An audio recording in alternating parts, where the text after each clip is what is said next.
नमस्कार दोस्तों, मैं एस के मिश्रा आप सभी का स्वागत करता हूं आपके अपने study channel history online classes में। दोस्तों, आज हमारा MA entrance exam practice set number 5 है।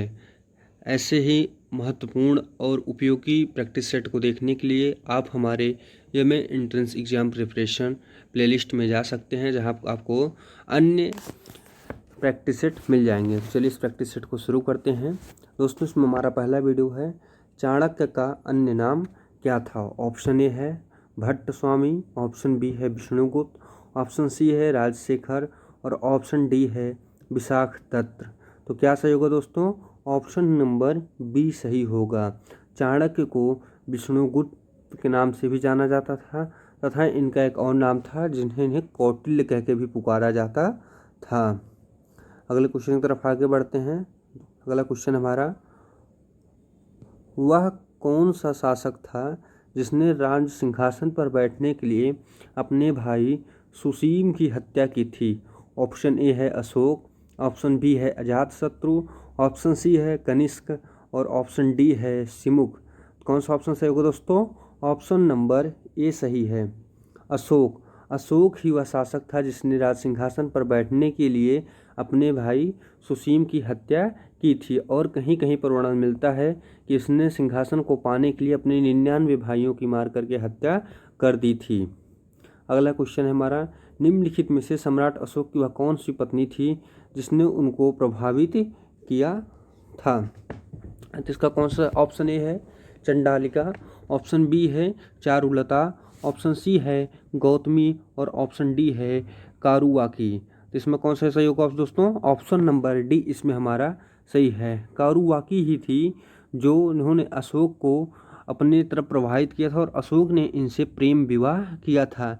जब चंद्रगुप्त मौर्य ने इनको एक राज्य का राज्यपाल बनाया हुआ था, उसी समय इनको कारुवाकी से प्रेम होता है और वह चंद्रगुप्त के विरोध में या विरुद्ध में जा करके कारुवाकी से विवाह करते हैं। अगला क्वेश्चन है हमारा, अशोक ने अपने सभी अभिलेखों में एकरूपता में किस प्रकृति का प्रयोग किया है। ऑप्शन ए है अर्धमागधी, ऑप्शन बी है सौरसेनी और ऑप्शन सी है मगधी और ऑप्शन डी है अंगिका। कौन सा सही होगा दोस्तों? ऑप्शन नंबर ए सही है। अर्धमागधी का प्रयोग जो है अशोक ने एक रूपता से अपने लगभग अभिलेखों में किया है। अगले क्वेश्चन की तरफ आगे बढ़ते हैं। हमारा 5वां नंबर का क्वेश्चन है हमारा, बिंदुसार ने विद्रोहियों को कुचलने के लिए अशोक को कहाँ भेजा था। ऑप्शन ए है स्वर्णगिरी, ऑप्शन बी है तक्षशिला, ऑप्शन सी है उज्जैन और ऑप्शन डी है वैशाली। तो क्या सही होगा दोस्तों? ऑप्शन नंबर बी इसमें सही है।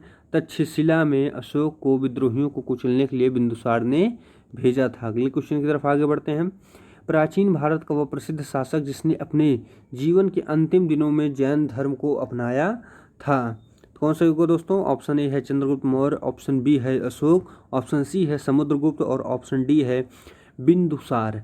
कौन सा सही होगा दोस्तों? ऑप्शन नंबर ए हमारा सही होगा। चंद्रगुप्त मौर्य ने अपने अंतिम दिनों में जैन धर्म को अपनाया था। अशोक ने कौन से धर्म को अपनाया था? पहले इन्होंने ब्राह्मण धर्म को और बाद में इन्होंने बौद्ध धर्म को कलिंग युद्ध के पश्चात अपनाया हुआ था। अगले क्वेश्चन की तरफ आगे बढ़ते हैं। मौर्य साम्राज्य की स्थापना किसने की थी? बिंदुसार ने, ऑप्शन बी चंद्रगुप्त मौर्य ने, सी अशोक ने, डी बिंबिसार ने। कौन सा होगा दोस्तों? ऑप्शन नंबर बी हमारा सही है। चंद्रगुप्त मौर्य ने मौर्य साम्राज्य की स्थापना की थी। किसकी सहायता से थी? तो कौटिल्य, चाणक्य या विष्णुगुप्त की सहायता, तीनों एक ही व्यक्ति के नाम है, किस नाम से की थी। अगला क्वेश्चन है हमारा, निम्नलिखित में से वह कौन व्यक्ति है जिसका नाम देवा नाम प्रियदर्शी या प्रियदर्शी भी था। Option A Ashoka, option B Chandragupta, C Gautam Buddha, D Mahavir. कौन सा सही होगा दोस्तों? ऑप्शन नंबर ए सही है, अशोक, जिसे देवा नाम प्रियदर्शी भी कहा जाता है, जो उसका शाब्दिक अर्थ होता है देवताओं का प्रिय। और यह इस बात को भी उल्लेखित करता है इसने ब्राह्मण धर्म को अपनाया था या हिंदू धर्म को अपनाया था। अगले क्वेश्चन की तरफ आगे बढ़ते हैं। निम्नलिखित में से प्राचीनतम राजवंश कौन सा है? ऑप्शन ए है मौर्य, बी है गुप्त, सी है कुषाण, डी है कण्व। तो कौन सा सही होगा दोस्तों? ऑप्शन नंबर ए हमारा सही होगा। मौर्य वंश इन सभी उल्लिखित राजवंशों में सबसे प्राचीन राजवंश है। ऑप्शन क्वेश्चन नंबर 10 है, कौटिल्य या चाणक्य का किसका प्रधानमंत्री था। ऑप्शन ए है चंद्रगुप्त द्वितीय, ऑप्शन बी है चंद्रगुप्त मौर्य, ऑप्शन सी है अशोक और डी है अजातशत्रु। तो किसका सही होगा दोस्तों? Option number B Chandragupta Maurya का प्रधानमंत्री कौन रहा है? कौटिल्य या विष्णुगुप्त रहा है। 11वां क्वेश्चन है हमारा, कलिंग विजय के उपरांत अशोक ने महान निम्नलिखित में किस धर्म को अंगीकार किया था? जोड़िज्म, बी बौद्ध, सी हिंदू, डी जैन। कौन सा होगा दोस्तों? ऑप्शन नंबर बी सही होगा। अशोक ने बौद्ध धर्म को कलिंग युद्ध के पश्चात अपनाया था और इन्होंने धम्म की स्थापना इसी युद्ध के पश्चात किया था। क्वेश्चन नंबर 12 है हमारा दोस्तों, चंद्रगुप्त के शासन विस्तार में किसने मुख्य रूप से मदद की थी? ऑप्शन ए है शुद्धोधन, ऑप्शन बी है उमागुप्त, ऑप्शन सी है चाणक्य, ऑप्शन डी है शूद्रक। कौन सा सही होगा दोस्तों? ऑप्शन नंबर सी चाणक्य ने चंद्रगुप्त के शासन विस्तार में सहायता की थी। और यह किस वंश का अंत करके इन्होंने इस शासन को स्थापित किया था?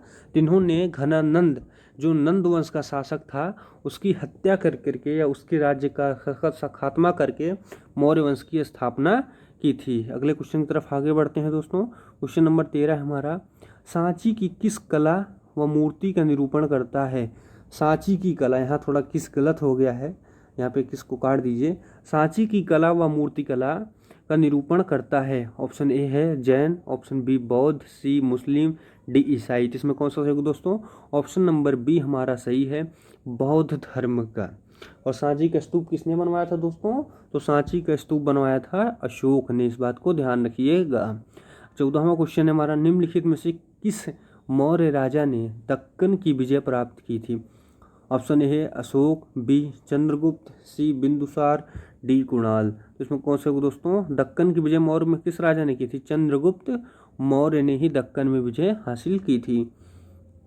15वां और हमारा अति महत्वपूर्ण क्वेश्चन है, मेगस्थनीज ने भारतीय समाज को कितनी श्रेणियों में विभाजित किया था?